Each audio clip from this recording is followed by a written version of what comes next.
Bom dia, boa tarde, boa noite, seja lá qual for a hora que você estiver assistindo aqui a este canal, Negritude Sancofágica. Galera, deixa seu like já aí, já ajuda já pro movimento movimentar, já comenta, já faça o YouTube acreditar que nós somos importantes. E eu sei que somos. Hoje nós vamos falar de Zumbi dos Palmares. Por quê? Porque Sérgio Cabral, presidente da Fundação Palmares, tem falado muitas inverdades sobre Zumbi e é importante que nós tragamos aqui hoje um pouco de informações documentais, retiradas da época, coisa certa, documentada. Décio Freitas foi um dos principais intelectuais que se debruçaram sobre a história palmarina e é dele que nós retiramos grande parte das informações sobre os ajuntamentos negros naquele momento. Os documentos que ele pesquisou nunca mais foram encontrados, né, o que causa certas controvérsias muito no que ele falou. Ele foi o cara que falou, por exemplo, que havia escravidão dentro de Palmares e discutiu isso. Mas hoje eu trouxe aqui várias informações para que nós tiremos nossas próprias conclusões. Então, no livro Palmares, Guerras dos Escravos, onde Décio Freitas traz essa discussão das documentações primárias, das fontes primárias que ele analisou, ele traz que Zumbi pode ter sido uma criança que foi raptada numa das invasões palmarinas, ali na década de 60, de 1660. Zumbi, então, ainda criança de colo, teria sido dado para o padre Antônio Melo, da capitania de Porto Calvo, que pôs o nome dele de Francisco. Este Francisco, ele se destacou muito porque logo cedo ele mostrava grande engenhosidade, grande inteligência. O padre até disse que nunca tinha visto aquela grande inteligência em nenhum branco. Então ele era um negro que aos 12 anos já dominava latim, já dominava várias línguas. Segundo esse mesmo relato de Décio Freitas, esse mesmo relato encontrado por Décio Freitas, ele teria aos 15 anos fugido para o quilombo dos Palmares e procurado as suas raízes. Então, nas documentações que a gente tem, Zumbi ele é mais falado de 1680 para frente, porque antes disso quem era o líder ali era Ganga Zumba. Ganga Zumba, após tentar acordo com a capitania de Pernambuco, onde ele entregaria alguns negros, entregaria negros fugidos, né, como chamavam, e também ele se tornaria vassalo do rei. Esse acordo falava que eles teriam paz, porém eles teriam que ser vassalos do rei. Né, o que era bem propício para os fazendeiros que cobiçavam aquelas terras e queriam ter controle sobre aqueles negros. Então, eles tinham uma grande rede clandestina de comércio, produção de materiais, produção de armamentos. Então, ali, eles não só produziam para sua própria subsistência, eles produziam e tinham trocas comerciais ali, com outros grupos, com as regiões, com as cidades ali perto. Isso fez com que os fazendeiros e grandes comerciantes começassem a se incomodar com esse grande comércio, porque um povo autônomo militarmente, culturalmente, socialmente, economicamente, era um povo difícil de se destruir.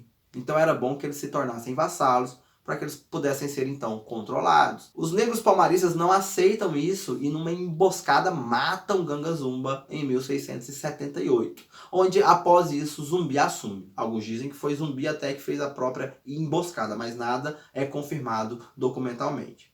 Os documentos que a gente analisa hoje foram feitos pelos que invadiram, né? Nas expedições punitivas, estes que iam, havia sempre alguém que escrevia como que era. Então há relatos de como eram os muros, há relatos da estrutura lá daqueles quilombos, há vários relatos feitos pelas exposições punitivas. Então o que temos são esses relatos. Nesses relatos, nesses documentos, encontramos que Zumbi foi considerado um dos principais inimigos do Estado colonial. Agora vem cá, se Zumbi escravizava mesmo, se havia escravidão dentro do quilombo, por que os palmaristas não aceitaram um acordo? Eles seriam livres, segundo o governo da capitania, eles teriam que devolver alguns ali que fugiram para lá, para os seus donos, e por que eles iriam contra este acordo? Por que eu fugiria da escravidão para entrar num local onde há escravidão? Por que eu fugiria dos grilhões para entrar num local onde me colocariam grilhões? Se eles não aceitaram nenhum acordo ali de paz entre a capitania pernambucana e os quilombos, não faz sentido acreditar que lá existia escravidão. Porque você foge para a liberdade, você não foge para a escravidão. Então não fazia sentido na composição daquele Estado quilombista ali que houvesse ali a escravidão dos próprios irmãos. Não há nenhum documento que relata que Zumbi teve escravos. Apenas suposições a partir de comparações entre quilombos existentes na África e quilombos existentes aqui. Então, nessas comparações, eles pensam, se lá existe, então aqui existiu também. Não há documento que comprove isso. A única coisa que a gente pode comprovar é que eles não aceitaram acordo nenhum. Eles queriam a sua liberdade e lutaram até o fim. Existiram vários quilombos com vários líderes. Grandes nomes como Acotirene, mãe de Ganga Zumba, que era comandante do próprio Mocambo. Tinha Ozenga, que era chefe também de um dos Mocambos, chamado Ozenga. Zangui, que era dirigente do Mocambo Catingas. Tinha João Mulato, que era líder militar. Tinha Zambi, que era filho de Zumbi, grande guerreiro militar. Tinha Pacaça, dentre outros líderes ali. Então cada quilombo tinha seu líder e tinha a sua função dentro daquela comunidade quilombola. O livro que a gente está se embasando para trazer tudo isso, todas essas informações, é esse aqui do Flávio dos Santos Gomes, que é um livro que chama De Olho em Zumbi dos Palmares, Histórias, Símbolos e Memória Social. É embasado nesse livro, nos documentos elencados aqui, que a gente pode falar o que a gente está falando. Tais informações foram conseguidas, segundo Décio Freitas, que foi um dos principais intelectuais e a maior fonte que nós temos sobre histórias palmarinas. Ele encontrou documentos primários mesmo, fontes primárias, documentos da época, no Instituto Histórico e Geográfico Brasileiro, do Instituto Histórico Alagoano e do Instituto Arqueológico, Histórico e Geográfico de Pernambuco, além da coleção Estudarte e da documentação coligida por Ernesto Enes em arquivos portugueses. Não há muitas fontes sobre a vida, nascimento e vida de Zumbi. Nós temos muito mais fontes em relação à sua morte, em 1695. Velhas histórias contavam mentirosamente que Zumbi havia se suicidado, mas o documento que nós temos comprova que ele foi assassinado em 1695. Em 1696 foi enviada uma correspondência onde dizia que determinara-se que a cabeça de Zumbi se pusesse em um pau no lugar mais público daquela praça, a satisfazer os ofendidos e justamente queixosos e atemorizar os negros que supersticiosamente julgavam este imortal.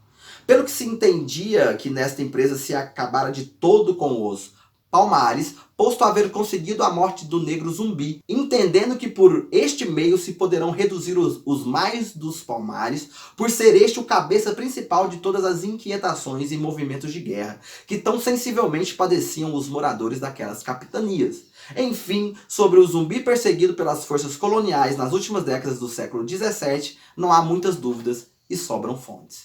As ideias dos palmaristas e a ousadia de ter lutado contra o sistema colonial correu pelo Brasil inteiro. Correu por várias outras colônias. O nome de Zumbi era temido. E os ajuntamentos dos próximos quilombos eram totalmente evitados.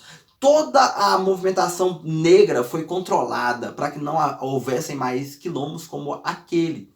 Porque eles foram muito resistentes, foram 100 anos aguentando tiros de canhão, aguentando invasões holandesas e de todo tipo. E eles só caíram por conta dos bandeirantes, que conheciam muito bem, que entendiam muito bem aquelas regiões ali. Como que Zumbi vira então símbolo de luta e resistência?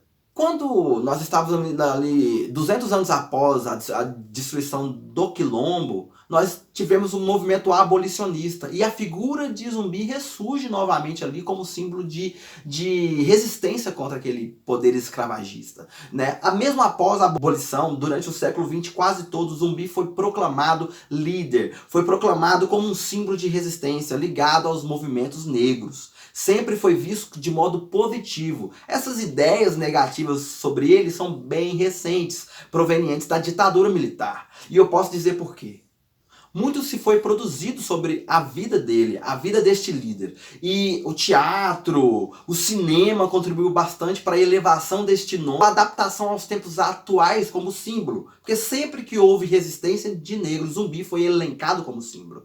Na época que a ditadura foi implantada, em 1964, grupos se espelharam nessa questão quilombólica de se aquilombar, de fugir aos preceitos do colonialismo e da opressão. E em 1964, em plena ditadura militar sendo implantada, vários grupos se formaram.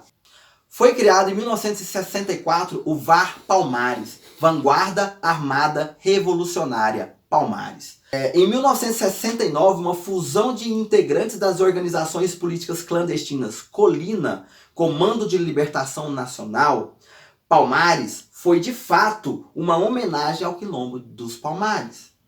Ou seja, galera, organizações militares, guerrilhas eram formadas sob a influência de Zumbi dos Palmares. Por isso que o Estado lutou tanto para que a imagem dele se tornasse o que é hoje. Para os negros da população, da grande massa, o Zumbi não é líder, não é símbolo. E ele é questionado em várias vezes, porque o Estado lutou para que essa memória dele fosse deturpada. Porque a partir das ideias de Zumbi e das ideias dos palmaristas, grupos revolucionários estavam se formando no país. Por isso mesmo o projeto fracassa. Todos esses grupos foram mortos ou presos, torturados, e desapareceu-se o movimento militar, guerrilheiro, negro na década de 60, 70. A partir de articulações de grandes pensadores negros do movimento, como Oliveira Silveira, lá no Rio Grande do Sul, por exemplo. Oliveira Silveira foi um poeta e grande militante do movimento negro. E foi ele que foi lá pesquisar, que foi atrás de vários documentos produzidos por intelectuais negros, como Nina Rodrigues, Arthur Ramos, Edson Carneiro e Roger Bastide. E nesses documentos, ele pôde perceber que havia uma data de assassinato, uma data simbólica onde Zumbi teria sido assassinado, que foi dia 20 de novembro de 1695. E então trouxe a toda a comunidade negra a ideia de substituirmos pelo dia 20 de novembro. Então Oliveira Silveira e seu grupo lá do Rio Grande do Sul contribuíram muito para que nós mudássemos hoje a data de comemoração da consciência negra. Em 1986, já no período pós-ditatorial, tivemos então a colocação da estátua Zumbi dos Palmares ali no Rio de Janeiro, ali no centro do Rio. Claro, o Estado permitiu que Zumbi fosse homenageado, mas que fosse a cabeça dele exposta, né? Como foi exposta naquela época. Eu preferiria que fosse um tronco, um busto, algo que demonstrasse o poder que Zumbi teve. Mas a cabeça dele foi exposta então lá no centro do Rio, em 1986. Em 1988, na Constituição foi incluído finalmente o racismo como crime, né, como crime inafiançável e imprescritível, por muita luta do movimento negro para colocar isso. Em 1995 teve a Marcha para o Zumbi dos Palmares, onde de um lado tinha a Princesa Isabel e do outro lado o Zumbi. Princesa Isabel representa a falsa liberdade, aquele falso acordo onde os brancos nos libertariam, enquanto o Zumbi representa a resistência, né, o aquilombamento do povo negro. Agora, galera, malungada, a partir de tudo isso que nós vimos hoje, de que Zumbi dos Palmares ele foi resistência, de que Ganga Zumba tentou acordo com a capitania e os palmaristas não aceitaram tal acordo, que incluía a vassalagem ao rei. Vocês acham mesmo que Zumbi tinha escravos? Você acha mesmo que os negros palmaristas lutariam para manter um estado onde também houvesse escravidão? Onde também houvesse exploração do homem sobre o homem? Isso é uma sandice sem fim. É claro, os documentos mostram, há muito desse livro ainda a ser mostrado. Eu mostrei aqui bem resumidamente o que ele traz. Há documentos, há relatos, há fontes primárias da época, escritos dos governadores, dos padres. Então há muitos relatos de grandes nomes que escreveram, que relataram, que desenharam como que eles observaram. Os holandeses também trouxeram muitas coisas. E em nenhum desses documentos, traz que Zumbi teve escravos. Então de onde, raios, este homem, Sérgio Cabral, retira que Zumbi teve escravos? Será que é do Guia do Politicamente Incorreto, aquela merda? Que já foi questionado por que ele disse que Zumbi tinha escravos lá, e o cara respondeu, o autor branco daquele livro: ah, eu acho que foi assim, porque já que naquela época tinha escravidão, capaz que teve escravidão no Quilombo também. O cara coloca isso, cara. O cara não tem fonte nenhuma, não pesquisou porra nenhuma e vem falar que teve escravo porque ele acha que teve. Então, gente, o guia politicamente incorreto é uma merda. Não leiam aquilo, não acreditem no que nada do que está escrito ali, porque a pesquisa verdadeira, ela existe, a documentação real, ela existe. Então vamos aos fatos. Zumbi não teve escravos. Zumbi não escravizou ninguém. Não havia escravidão dentro do quilombo dos Palmares. O quilombo é nosso símbolo de resistência. Nós, negros, precisamos aquilombar nossa mente e entender que nós temos muita gente que já lutou para que nós soubéssemos do nosso próprio passado. Não leiam fontes brancas. Demétrio Magnoli é um vassalo da Globo, é alguém que trabalha pra Globo para desmerecer a causa negra. Não vão em contos do vigário. Acompanhe você mesmo, negro e negra, malunga e malunga, sua própria história. Há pensadores negros, há filósofos negros, há historiadores negros, há todo um campo intelectual negro no movimento negro que pode te ajudar. Então, acredite em mim, Zumbi não teve escravos.